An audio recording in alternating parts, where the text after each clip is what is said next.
সংসদ সদস্য এই প্রবাসীদের বিরুদ্ধে কথা বলছে, আমি তার সম্পর্কে একটু কথা বলতে চাই। এই লোক 764 কোটি টাকা ব্যাংক থেকে লোন নিয়েছেন এবং ইন্ডেমনিটি দেওয়া কুইক রেন্টালের ব্যবসার সাথে উনি জড়িত এবং উনার সম্পদ বেড়েছে 25 থেকে 30 গুণ। এরকম দুর্নীতিবাজ এমপি প্রবাসীদের বিরুদ্ধে যে কথা বলে, এর কোনো শরম নাই? এটা আসলে মানে নির্বাচিত হওয়ার মতো যোগ্যতা আছে কিনা আসলে জানি না। আমি যদি নির্বাচন করি তারপরেও উনি ফেল করবে, যদি না করে আমি হলো এই নির্বাচনে যত খরচ কি ওই এ কথাটা বলেছে কি জয়পুরহাটের এমপি নাকি স্বপন আল মাহমুদ স্বপন নাকি, আমি একটু ক্লিয়ার হওয়ার জন্য সংসদে বলেছিলেন, সংসদে বলেছিলেন উনি, ওনার নামটা আচ্ছা আপনি প্রশ্ন বলেন, আমি নাম মানে উনি এমন একজন নেতা যিনি আমি যদি নির্বাচন করি তারপরও মনে করেন যে ফেল করবে। সে নেতা যখন নির্বাচিত হয় তখন তার মুখ থেকে এর থেকে ভালো কথা বের হওয়ার মানে কালাই খেতনাল 2 নম্বর আসন থেকে, ওনার বাড়ি প্রত্যন্ত একদম ইন্ডিয়া বর্ডার পাশে, একদম একদম যেখান থেকে মনে করেন যেখানে বাংলাদেশের মানুষ কেউ ওখানে যায় না সেখানে বাড়ি, ওখান থেকে এখানে জয়পুরহাট 2 আসনের সংসদ সদস্য জনাব আবু সাইদ আল মাহমুদ স্বপন। আমি 1 নম্বর আসনে, ওনার বাড়ি 1 নম্বর আসনে, ওনার বাড়ি হলো পাঁচবিবি থানা। উনি আসলে মানে নির্বাচিত হওয়ার মতো যোগ্যতা আছে কিনা আসলে জানি না।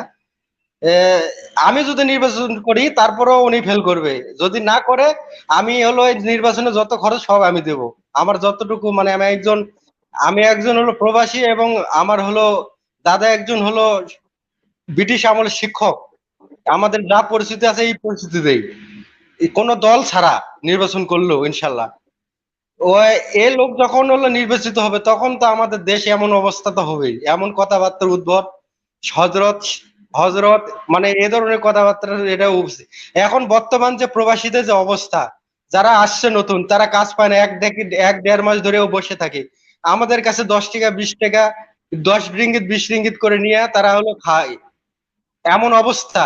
তারা কি কোনো খোঁজ খবর রাখে? শুধু টাকাটাই খবর রাখে। তাদের যে করুণ অবস্থায় যে এখনো 10 জন 8 জন আছে এখানে, তার কাজ নেই কোনো কিছু নাই, শুধু বসে থেকে হলো দেশ থেকে হলো 500 1000 2000 করে মানুষের থেকে একটু নিয়ে নিয়ে খাইতেছে। এরা শুধু ওই টাকা বুঝে, টাকা। এরা আসলে এরা যে দেশপ্রেমিক না দেশদ্রোহী কি বলে যদি সম্বোধন করা যায় আমি আসলে কি ভাষা বুঝতে পাই না। যে সংসদ সদস্য এই প্রবাসীদের বিরুদ্ধে কথা বলছে, আমি তার সম্পর্কে একটু কথা বলতে চাই। এই লোক 764 কোটি টাকা ব্যাংক থেকে লোন নিয়েছেন এবং ইন্ডেমনিটি দেওয়া কুইক রেন্টালের ব্যবসার সাথে উনি জড়িত এবং উনার সম্পদ বেড়েছে 25 থেকে 30 গুণ।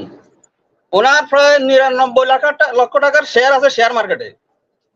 তাহলে এরকম দুর্নীতিবাজ এমপি প্রবাসীদের বিরুদ্ধে যে কথা বলে, এর কোনো শরম নাই?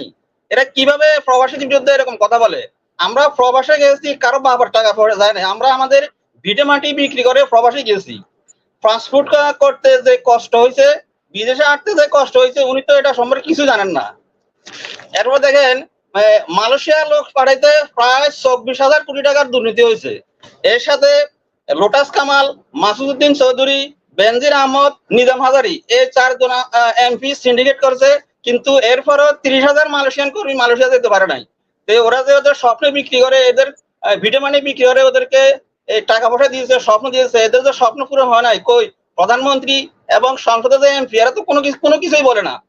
তাহলে এরকম দুর্নীতিবাজ এমপিরা যদি প্রবাসীর বিরুদ্ধে এরকম কথা বলে, তাহলে আমার মতে এরা হচ্ছে রাজাকার, যারা দেশ বিরোধী কাজ করে, যারা দেশের উন্নয়নে কাজ করে, যারা এদের বিরুদ্ধে কথা বলে এরা হচ্ছে রাজাকার। এরা যদি সংসদে দাঁড়িয়ে প্রবাসীদের কাছে ক্ষমা না চায়, তাহলে আমরা প্রবাসীরা এরকম রাজাকারদের বয়কটে ডাক দিব ইনশাল্লাহ।